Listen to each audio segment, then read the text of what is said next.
Welcome. This is Ram Forward, a weekly podcast about the Los Angeles Rams. Hosted by two guys in California and Florida. It's LA Rams, coast to coast. Hello again, I'm Forrest Kelly. And I'm Mark, LZ Rams in Northeast Florida. And this is Ram Forward, horns up, coast to coast. Oh, man, I am so much more excited to do this podcast than the last couple that we did coming off a losing effort, even though there are some problems that we will discuss. Okay, we're going to start the podcast with a trivia question. Today's Rams trivia question is about the 1975 Rams. The Rams won the NFC West every year from 1973 to 1979. I think the 1975 was the best team during that stretch, as they went 12-2 in the regular season. We beat the Cardinals in the divisional round, but we lost to those pesky Cowboys in the Coliseum in the championship game. Okay, question.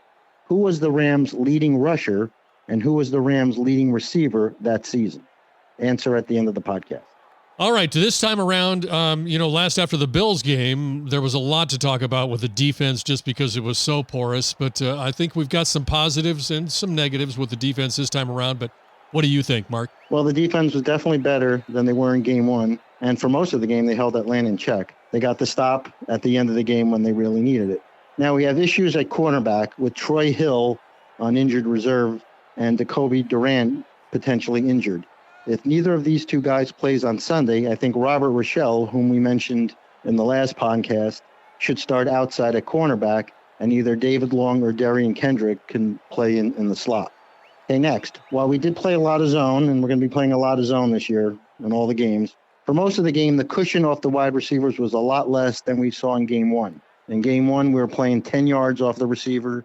In game two, the cushion was down to about 5 or 6 yards, so took away those short 5-yard passes. We blitzed in certain situations, which I liked, and it was effective. Morris did a better job than he did in the first game against Buffalo. However, we're not getting enough pass rush unless we blitz.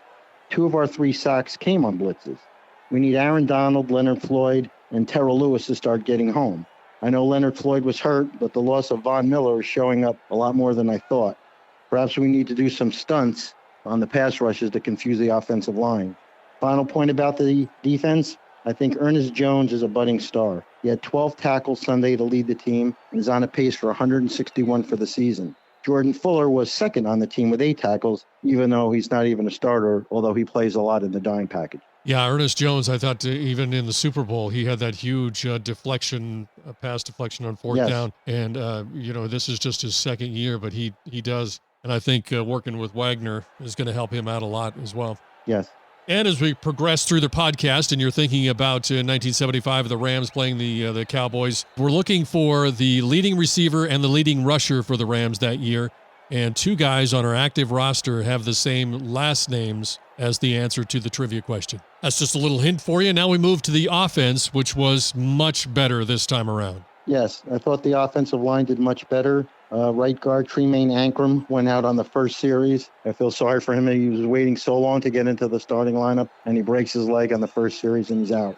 Alaric Jackson, who's normally a tackle, stepped in at right guard, and I thought he did a good job. In fact, I thought the whole offensive line did a good job in both run, blocking, and pass protection. A lot of us on Turf Show Times think Coleman Shelton should be the permanent starting center. In fact, I think you had mentioned in the last podcast that you liked how the line played last year in the 2 games that Shelton started at center over Allen. So that's a situation that bears watching over the next few games. If the offensive line continues to play well, what do the Rams do when Brian Allen comes back? That'll be something to watch. Secondly, and we're going to have a lot more about this in the next podcast, Stafford is turning the ball over way too much. He's becoming the feast or famine type quarterback. Now, we saw this last year. Even though he had a good year, he did lead the NFL in interceptions. I attributed a lot of that to him still having the Detroit mentality. By that, I mean that when he was in Detroit, he was on a lot of bad teams. And for a lot of years, he was the man. If they were going to win, he was going to have to make the plays. He was going to have to carry the offense. So he got used to this gunslinger mentality, forced the throws, forced the plays, because there just wasn't anyone else on the team who was going to make the plays. So we saw him take some chances last year that probably shouldn't have. And I think it was just the way he had been 12 years in Detroit, it had built up in him. Now, he stopped doing that in the playoffs, and we had a really good playoff run, mainly because he stopped with those turnovers. But now here it is. He has 5 turnovers in the first 2 games. He's making some bad decisions. I don't think there's any problem with his arm. I just think that he's forcing the ball, or he's not throwing it to the right receiver. He's not going through his progressions properly, and that's something he's going to have to correct. 3, still no sign of Chatarius Atwell. I thought sure they'd get him the ball at some point, especially when at one point we were up 28-3. We had the game pretty much sewn up. I figured, okay, they haven't played Atwell. Here's a good time. Give him a jet sweep. Give him a bubble screen. Send him on a deep post pattern. Nothing. In fact, I think he only got 3 snaps. So it appears, for whatever reason, that McVay wants to go with the same 12 guys. He's going with the 5 offensive linemen, Stafford, Kupp, Allen Robinson, Higbee, Skoranek at that hybrid fullback wide receiver position, and then a platoon of Henderson and Akers. That's it. Those are the only 12 guys that are generally playing on offense, except for a few snaps here and there for the other guys. So I guess he just has it that these are his starters. Unless there's an injury, those are the guys that are going to play. Next, McVay was a lot more creative, and the offense was a lot more dynamic. We saw Allen Robinson and Tyler Higbee get a lot more involved in the offense. I really like this Moose Skoranek at fullback, because from there we have 4 options. If you have this 2 running back set, either he can block for the running back, or he can take a handoff as the up back, especially on short yardage situations. That might fool the defense. Or the running back can stay in a block and Skoranek can go out for a pass. We saw that happen a couple of times. Or he can stay in a block and the running back can go out. I'd like to see Darrell Henderson or Cam Akers one-on-one against a linebacker. That's a matchup that favors the Rams.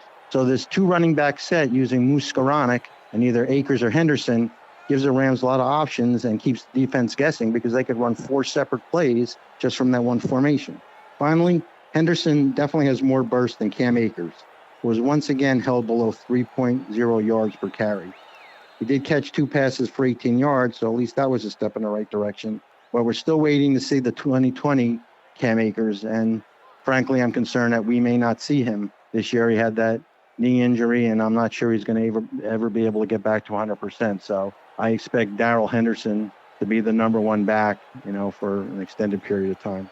I think just Skoranek, Moose Skoranek is he's taken over that 3rd wide receiver spot, and he's not going to let Atwell in there at all. And, he doesn't really wow you at anything he does, but he's just very solid.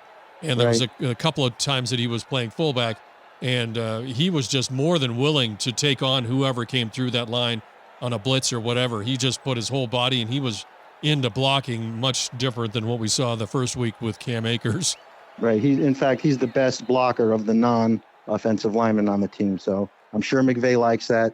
If he can improve his catch rate, he'll be an asset in the passing game. But now he's doing a lot of different things. He's a fullback, wide receiver. He plays on special teams. So he's an important member of the team. And the final aspect of the team is special teams, and they weren't very special.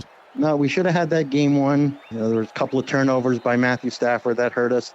The fumble by Cooper Kupp, very uncharacteristic, hurt us. But the biggest play was the block punt. Now, I'm not blaming the players, because poor special teams has been a problem really since the beginning of last year. I alluded to it in an earlier podcast. We almost lost the Detroit game because they had a fake punt that was successful and a non-sides kick that was successful. Frankly, we've been outplayed in special teams every game since last year and this year. So this doesn't surprise me. Somebody missed a blocking assignment. I don't blame Dixon for it. The guy came in untouched, and we're lucky he didn't break Dixon's leg. And we're lucky that he just blocked a punt, that he didn't knock Dixon out and ruin the season. So what really puzzled me is when we had to do the free kick after later on in the game, when we took that safety, which I think was a smart move. If you remember, later on in the game, we had a 6-point lead. So we took a safety when there was less than a minute to go. Powell got the snap and he ran out of bounds. So we still had a 4-point lead. So meaning that the Falcons still needed a touchdown. What was puzzling to me is you have Riley Dixon, the punter, was really creamed just a few minutes earlier. So they had him punting the ball instead of having Matt Gay place kick it. Now, he can't use a tee, but he can kick the ball about 60 yards off the ground with a holder. Why not have him do it and boom it down the middle? Why have your punter, who was dinged up, do it? In fact, it backfired. He kicked the ball out of bounds, giving the ball to Atlanta at the 50-yard line. I don't know who's making these decisions, whether it's Sean McVay or special teams coach Joe DeCamillis, but you had the block punt. That was a missed assignment. That's on DeCamillis. And then whoever's deciding to let Dixon do the free kick instead of Matt Gay, that was a bad decision right there. I couldn't believe that either. I thought, what is Dixon doing after? Because I saw the replay, and I used slow-mo a couple of times, and it was frustrating because Dixon readjusted the ball 3 times. He didn't like where the laces were, so he rotated it. They rotated it, and then he did it again. And it's like, oh, okay, you can't be doing that at this point in the game. And then his leg got hyperextended, so I was thinking, why isn't Gay out there to do this? And then John, the backup quarterback to the Rams, John Wolford, it was his idea. He told McVay, said, hey, we got to run it, get Powell to run it out of the end zone and take the safety. I think you're right. Yeah, they should have had Gay out there who's not injured in a stressful situation, who's normally used to that, being a place kicker. Were you nervous? Not really. I figured Marcus Mariota, if they had Josh Allen or Aaron Rodgers or Tom Brady back there, maybe, but Marcus Mariota in a Hail Mary situation, I figured the odds were over 90%. Listen, I'm always, unless we're up 7 scores with a minute to go, I'm nervous in these games. Yeah. So you can't ask, it's all relative. If I were betting, I would say the odds were 90%, even giving them the ball at midfield. The Rams are going to have 5 defensive backs down by the goal, and they only had a couple of plays to try to get the ball down the field. I was not nervous at that point. It's just, I was annoyed. It seemed like such a dumb decision to have your dinged up punter do the free kick rather than your healthy place kicker. But even with that, I was still not all that worried because I figured with Ramsey and all those safeties back there at the goal line that they would not be able to score a touchdown. So overall, your summary of the second game of the season, the Rams and the Falcons, is what? Okay, well, we played a good game, but it was closer than it should have been. My 3 biggest concerns, Stafford's interceptions. We could have had a 40-burger if he protected the ball better. He was not under pressure. He just threw into coverage. The interception to Higbee in the end zone, Kupp had broken that route off short, was open on the right sideline. If he had thrown the ball to Kupp, he probably would have caught it and run it in for a touchdown. Instead, he threw it to Higbee, and it was an interception. Number 2, special teams. These special teams can win or lose games for you, especially when the teams are evenly matched. Block punt, an onside kick, a punt return for a touchdown. These things are important. And as I said, we have not been playing well on special teams really since the beginning of last year. They're really going to have to straighten it out. And third, we have no deep threat. With Van Jefferson out and him not expected back until the 49er game, and Jatarius Atwell not getting any snaps, we don't have anybody to stretch the defense. It's going to be difficult for Matthew Stafford and Kupp and Robinson and Higbee throwing these 15 and 20-yard intermediary routes without having anyone to keep the safeties backs. Hopefully we'll get VJ back for game 4. In game 3, we're not going to have him, so it's going to be another challenge trying to get an effective passing game, throwing nothing but 15 and 20-yard passes down the field. We got 2 road games coming up.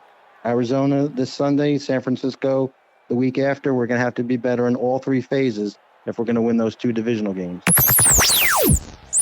Now, the trivia question that we asked you at the beginning of the show was, who was the Rams' leading rusher and who was the Rams' leading receiver of the season of 1975 when the Rams finished the season back when they played 14 games, 12-2, and losing to the Cowboys in the championship game. So the answer is Lawrence McCutcheon, one of my all-time favorite Rams, and the leading receiver was Harold Jackson. This has been the Ram Forward Podcast. We ask that you like and subscribe on your favorite podcast platform. And if you really like the show, feel free to write a review.